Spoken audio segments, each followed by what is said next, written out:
All right, also with us today is Dr. Mahsa Tehrani. She's an advisor to the National Union for Democracy in Iran. She fled Iran as a child, first to Turkey and then to the United States. We see you here typically on Wednesday afternoons giving us medical advice, but we're going to talk about your former country. And I know that your father is still in Iran, though the rest of your family, for the most part, is here in the United States, and you're in touch with people over there. You provided for us some messages that you received in recent days since the bombing began of a patient of yours who's in contact with you. Let's play one of those messages now about where things stand. He's hit most of their bases. Now, when we go out into the streets, they're all just standing around or sitting there. They're really confused. I mean, honestly, I think if Delta Force were on Tehran's streets right now, they could take the whole city in a matter of hours. Their support is much weaker. I mean, no matter how I calculate it, their supporters on the streets right now are far fewer compared to the real Iranian people. And I'm certain, and every day I see more and more fear in their faces. You know, we hear these pronouncements from the regime in Tehran, oh, we're winning this war. Judging by what we hear from people in the streets that you've gotten messages from, it's completely the opposite.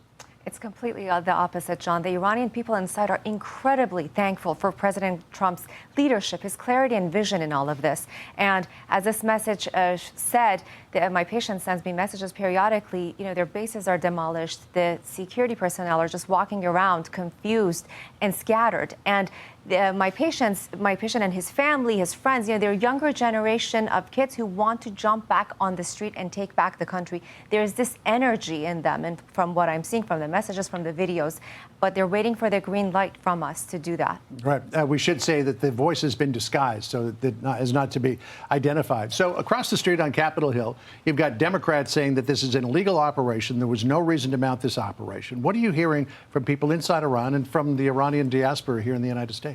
John, for the past 47 years, the Iranian regime has been a menace to all the world, basically. You know, they threatened to assassinate our president. They burned the American flag in their parliament. I showed you a video of that. These guys, Steve Witkoff's conversation about how their Geneva, the initial negotiation talks went, is a testament to this. He says the first sentence out of their mouths was that we have 460 kilograms of 60% enriched uranium ready to make 11 nuclear bombs. This shows you the extremist, dangerous ideology of this totalitarian regime, and you really can't negotiate with them. And President Trump was the first U.S. president in history who had the courage to do something like this. And highly commendable. I think it's highly warranted. And this was the time because they are at their weakest. Their economy collapsed. You know, we've been seeing videos on various social media platforms, and you sent a video to us earlier today. People take to the rooftops. Let's play it out here. People take to the rooftops in Tehran and other cities, watching the bombs fall and cheering every time one of them hits. I mean, that's extraordinary to be in a country that's being bombed by the United States and Israel and be cheering the hits. They're having watch parties. They showed me that they're taking shots of alcohol and they're cheering every explosion because they say it takes us one step closer to our freedom. So then the question is, what comes next for the leadership? Here's what the president said. I call upon all Iranian patriots who yearn for freedom to seize this moment, to be brave, be bold, be heroic, and take back your country. America is with you.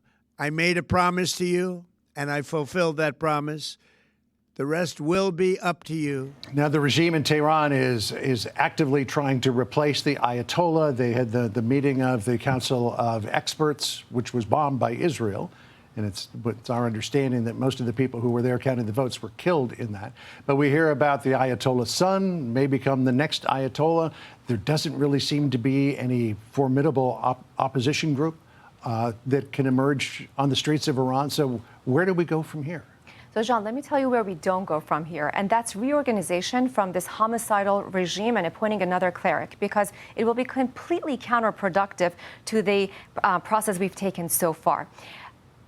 The people of Iran have spoken, and the people outside in the diaspora have spoken, John. January 8th and 9th, there was a call to action. Millions of people came out on the streets chanting one name. They trust. The only figure that the Iranians trust is the Crown Prince Reza Pahlavi. And here, 2 weeks ago, the Iranian diaspora outside of Iran, over 1 million counted from Los Angeles, Toronto, Washington, D.C., Europe, Munich. They all came out, again, supporting him. And they can be on the left, they can be on the right. It's not necessarily all monarchists. They all want to back him because they trust him to lead them into a secular democracy.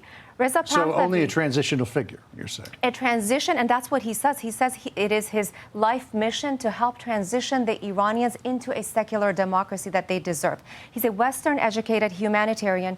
You know, he wants very close relationships with Israel, with the U.S. He says he will immediately forge a very close relationship. There were projections about economic growth. If the U.S. and Iran are allies over the course of the next 10 years, there's a projection of $1 trillion in trade revenue between the two countries.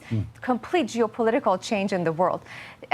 Prince Reza Pahlavi has his Iranian Prosperity Project. He's worked with a group of experts, subject matter experts in all sectors, from economics to education, transportation, healthcare, cybersecurity. He has a plan. It's published. It's a blueprint on how he's going to do this. But the challenge is to get rid of the existing regime first. Absolutely. Doc, great to see you. Thanks so much for dropping by. Keep us apprised of all the messages. Thank you so much for having me. All right, appreciate it. Hey, Sean Hannity here. Hey, click here to subscribe to Fox News YouTube page and catch our hottest interviews and most compelling analysis. You will not get it anywhere else.